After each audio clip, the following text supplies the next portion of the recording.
윤석열의 억지로 간신히 방통위원장의 자리에 오른 이진숙이 곧바로 그 자리를 포기해야 할 통쾌한 상황이 펼쳐지고 있습니다. 바로 민주당과 조국혁신당 그리고 언론단체 모두가 일어나 법카 여왕 이진숙의 자진 사퇴를 촉구하는 중이죠.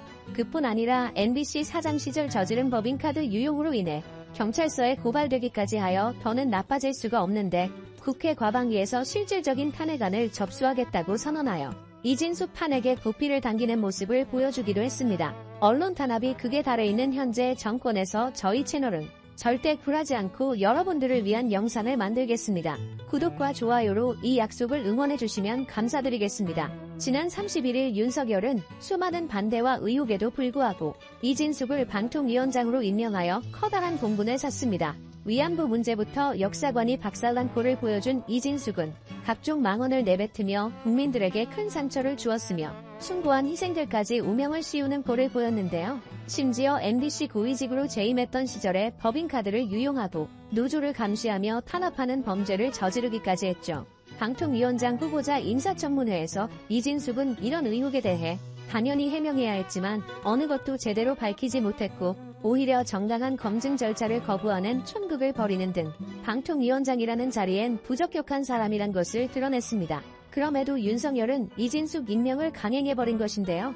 이러한 임명에 대해 조국혁신당의 당대표이자 현법학자인 조국 대표가 이진숙의 방통위원장 자격을 평가하는 장면을 짧은 영상으로 먼저 함께 보도록 하겠습니다. 그건 말고 제가 매우 희한했던 거는 정문위원들이 김민숙 위원장 후보에게 증거를 제출해달라라는 얘기를 계속 반복한 채 이분이 아주 당당하게 내 말이 증거입니다 라고 하네요. 소명 자료를 안 해요. 소명제도 안 되고 죄송합니다가 아니라 이거는 거의 짐이 법이다 이해가 비슷합니다. 내 말이 증거다 라고 해요. 이 말을 제가 왜 주목했나 하면 민주공화국에서 방통위원장 등 장관급 후보는 국민들에 의해서 선출된 국회로부터 통제를 받아야 되거든요. 그래서 청문회 하는 그 청문회 목표 그 이유인데 아무리 떠들어도 당신이 뭐라 하든 간에 내가 말하는 게 증거다라고 말하는 그 태도가 그런 사람 한 번도 없었어요. 태어나서 제가 여러 가지 그 청문회를 봤지만 이렇게 말하는 사람은 한 명도 없고 일단 그 오만 밤자 말할 것도 없고 우회민주주의를 또 대의민주주의를 바라보는 시각이 아예 없는 겁니다. 이분은. 일단 첫째 민주주의가 아닌 것 같고 즉 국회를 바라보는 태도가 당신들이 나에게 이렇게 따질 필요가 없고 나는 나야.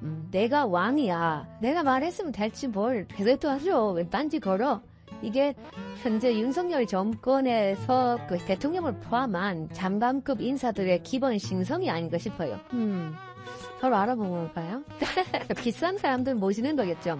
조국 대표가 말했듯이 이진숙은 자격이 없는 사람일 뿐더러 중죄를 저지르고 지금까지 감춰온 범죄자이기도 합니다. 이에 민주당 박찬대 원내대표는 수사받고 처벌돼야 할 사람을 방통위원장에 임명한 것은 국민을 우롱하는 일이다. 윤석열은 방송 장악으로 독재의 길을 가겠다는 망상을 접어라. 중대한 헌법 위반이 될 수 있음을 깨닫기 바란다고 일갈했으며 세월호 가족협의회나 민주언론시민연합 등의 시민단체들은 반인권적 친일 편향적 역사관을 가진 이 위원장은 어떤 공적인 자리에도 있어서는 아니 될 인물이다. 또한 이진숙 위원장이 MBC 문화방송 보도본부장이었던 2014년 세월호 관련 보도들은 유가족에겐 너무 가혹했다. 세월호에서 결의된 304명의 이름으로 방통위원장 자리에서 물러나라고 촉구하는 바이다라며 이진숙을 비판했죠.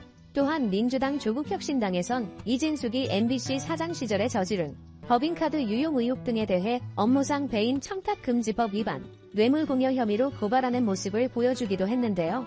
한편 조국 대표는 현법학자로서 이진숙이 2인 체제에서 공영방송 이사 선임안을 의결한 것을 근거로 삼은 뒤에 이진숙을 명백한 탄핵의 대상으로 선언하였습니다. 지난달 31일 윤석열이 선임한 이진숙과 김태균은 같은 날 전체 회의에서 박문진 등 공영방송 이사 선임안을 의결했고 김어준 총수의 뉴스공장에 직접에 출연한 조국 대표는 방통위 같은 합의제 기관은 의사결정권을 합의제에 맡긴 것이다. 그런데 어제 이 위원장이 방송통신위원회 2인 체제 상태에서 KBS와 박문진의 이사를 다 바꿔버리는 만행을 저질렀다. 대통령이 임명한 2명만으로 KBS와 MBC를 바꾸는 것은 분명 근본적인 문제가 있는 것으로 문재인 대통령 정권 때는 2인 체제에서 어떠한 결정도 하지 않았었다고 설명했죠. 그러면서 이번에 2인 체제를 통해 박문진 KBS 이사를 바꾼 건 방통위법 입법 목적에 반하는 것이고 이 점에서 위헌이다. 공영방송 이사들은 적어도 여야 균형이 맞도록 하라는 것이 이 체제의 이유인데 그것을 깨버렸다라고 덧붙이기도 했는데요.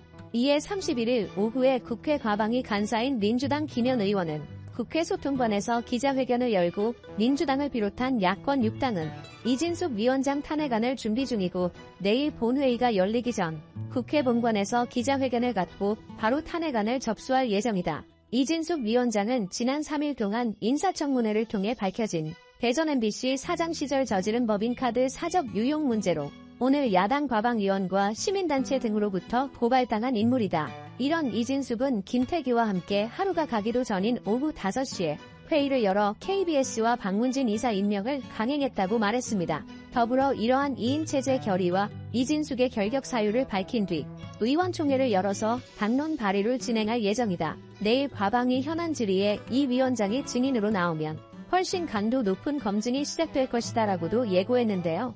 조국혁신당 이혜민 의원은 이진숙은 방송장악 퍼즐을 완성시킬 마지막 행동대장으로 보이며 오늘 2인 체제 의결을 통해 윤석열은 우리나라 방송통신 정책을 올바르게 하는 것보다 방송장악을 더 중요시한다는 게 드러났다고 덧붙였습니다. 한편 고용노동부로 선임된 김문수에 대한 비판 사설은 눈치 보지 않고 쏟아내는 모습을 보인 보수 언론이 뭐가 무서운 것인지 이진숙에 대해선 묵묵부답으로 일관하던 중 그나마 동아일보가 어제 하루 방통위에서 벌어진 황당한 일이라는 사설을 발행하여 이번 사태에 대해 찔끔이나마 언급했죠. 사설에서는 방통위를 5인 체제로 정상화할 생각부터 하라면서 이진숙의 2인 체제 의결을 비판하는 의견을 내비치기도 했지만 2인 체제 의결에 대해 법원이 위법이라 판결한 전례는 없다며 여전히 국힘의 끈아풀 언론의 포지션을 굳건히 지켰는데요.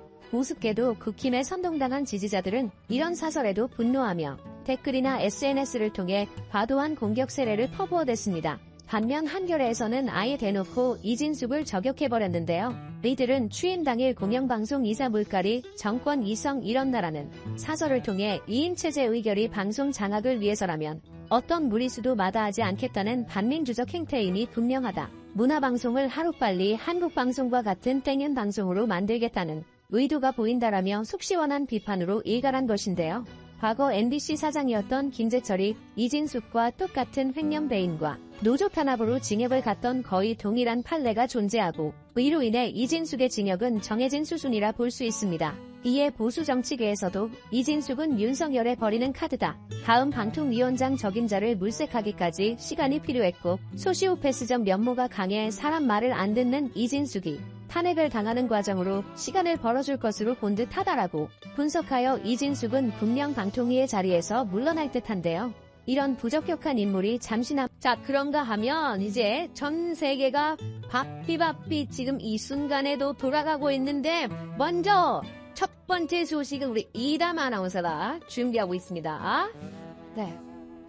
아이를 둔 부부들은요, 그냥 아이 앞에서만은 우리 좀 싸우지 말자. 이런 얘기 맞아잖아요. 진짜 볼을 보여야 되니까요. 그래서 아이 앞에 싸우지 말자라고 하지만 아이 앞에서 안 싸우는 거 쉽지가 않죠. 맞아요. 네. 싸우고 싶잖아요. 싸우고 싶을 때는. 네. 그래서 이제 싸움을 결국 하게 되는데 한 부부가 부부싸움을 한 이후에 아내가 받은 편지 내용이 좀 화제가 되고 있습니다. 어떤 건지 보여드리겠습니다. 남편이 뭐 사과 편지 그런 거 아니에요? 자, 편지를 보시면요. 제목 당신에게입니다.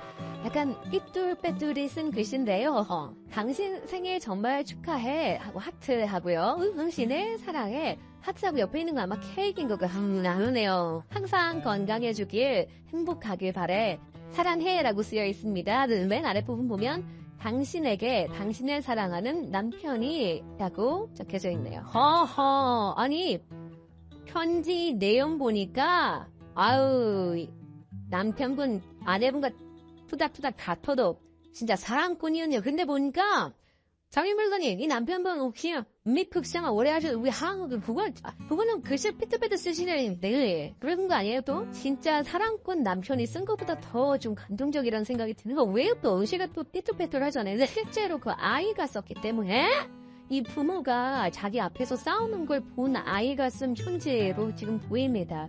이 편지에는요, 한 온라인 커뮤니티에 공개가 됐는데요. 제목이요.